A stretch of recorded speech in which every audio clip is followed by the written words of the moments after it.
नमस्कार, आप देख रहे हैं 4 PM न्यूज नेटवर्क। मैं हूं आपके साथ आयुष मिश्रा। देश में लोकसभा चुनाव का बिगुल बज चुका है। सभी राजनीतिक दलों ने चुनावी रण में उतरने के लिए भी कमर कस ली है और अपने उम्मीदवारों का ऐलान करना भी शुरू कर दिया है। इस बीच बीते शुक्रवार को सपा ने लोकसभा चुनाव को लेकर अपने उम्मीदवारों की चौथी लिस्ट भी जारी कर दी। इस लिस्ट में 6 उम्मीदवारों का नाम था। सपा के इस लिस्ट में सबसे चौंकाने वाला बात ये थी कि एक सीट उसने ममता बनर्जी की टीएमसी को दी है। वो सीट है भदोही। वहीं दूसरी तरफ सपा ने मैनपुरी से डिम्पल यादव को चुनावी मैदान में उतारा है। लोकसभा चुनाव करीब आ रहे हैं तो डिम्पल यादव मैनपुरी में चुनाव प्रचार के लिए जुट चुकी हैं।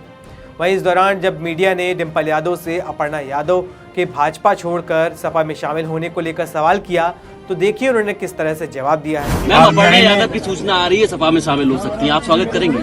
अगर राष्ट्रीय नेतृत्व इस तरह कोई फैसला लेता है तो हम राष्ट्रीय नेतृत्व का पूरा साथ देंगे, स्वागत। तो सुना आपने, डिम्पल यादव ने सवाल का कैसे सधे हुए अंदाज में जवाब दिया है। वहीं इस दौरान डिम्पल यादव ने CAA को लेकर अमित शाह को भी निशाने पर लिया है। चुनाव का माहौल है और जनता के पास हम लोगों को समझाने के और बताने के बहुत सारे मुद्दे हैं, चाहे वो महंगाई का मुद्दा हो, चाहे वो किसानों का मुद्दा हो, MSP का मुद्दा हो, चाहे वो युवाओं की रोजगार का मुद्दा हो, चाहे वो महिलाओं की सुरक्षा का मुद्दा हो।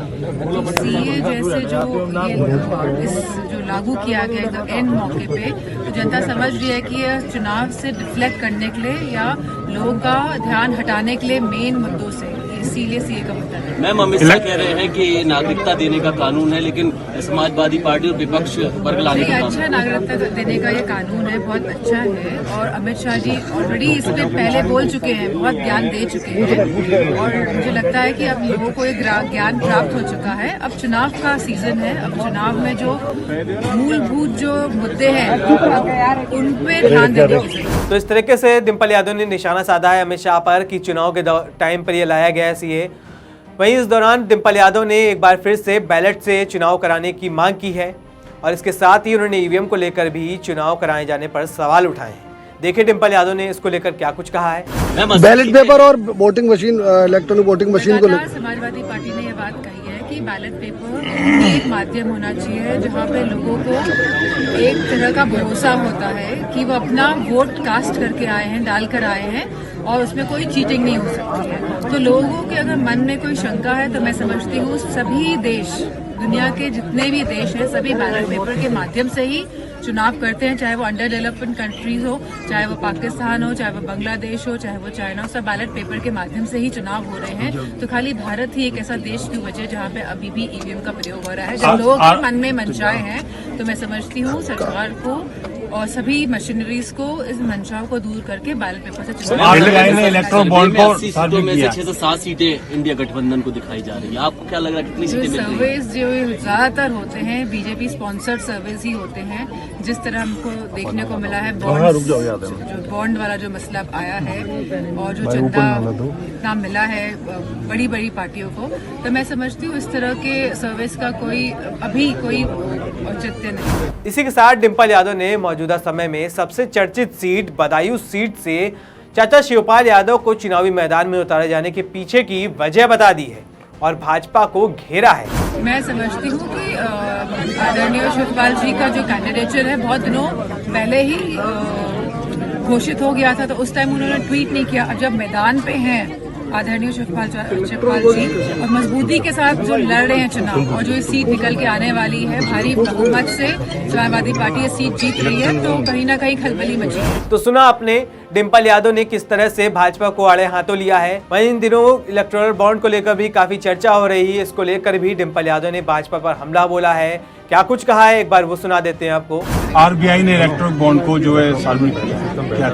मैं समझती हूँ अभी और भी उसमें जो चीजें रह गई हैं, जो उसका जो आइडेंटिटी कोड जो होता है, तो वो संख्या जो होती है वो अभी नहीं आई है। मंडे को कोर्ट ने कहा है कि इसकी भी सूची SBI दे। सीतारमण कह रही हैं कि इलेक्टोरल बॉन्ड पहले से बेहतर है। वो तो अपने पक्ष को सही साबित करने की पूरी कोशिश करेगी। आपको क्या लगता है?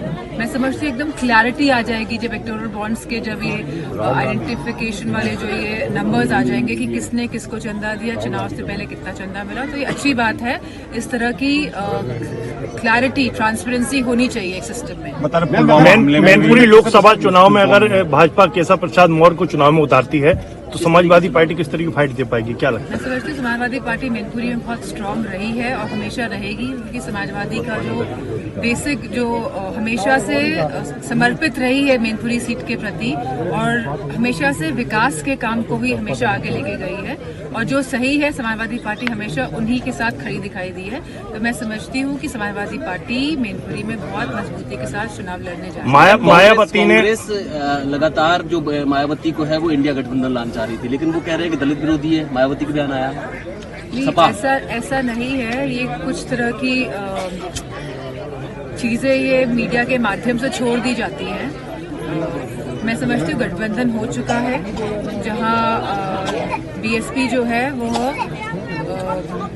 तेलंगाना में, साउथ में तेलंगाना में जहां वो टीआरएस के साथ उन्होंने गठबंधन किया है, कांग्रेस के अगेंस्ट में गठबंधन किया है। तो मैं नहीं समझती हूँ किसी भी इस तरह की बातों में कोई भी सच्चाई है। नहीं, मायावती का बयान आया है कि सपा विरोधी है, दलित विरोधी। मैं समझती हूँ कि समाजवादी पार्टी बहुत मजबूती के साथ उत्तर प्रदेश में भाजपा के सामने खड़ी दिखाई दे रही है। तो डिम्पल किस तरह से सभी सवालों का सधे हुए अंदाज में जवाब दे रही हैं और चुनावी रण में उतरने के लिए तैयार हैं, वहीं सपा चुनावी रण में भाजपा को मात देने के लिए घेराबंदी करने में जुटी हुई है। अब देखना होगा कि सपा को इसमें कितनी सफलता हाथ लगती है। तब तक के लिए बने रही 4 PM के साथ। इस खबर में बस इतना ही।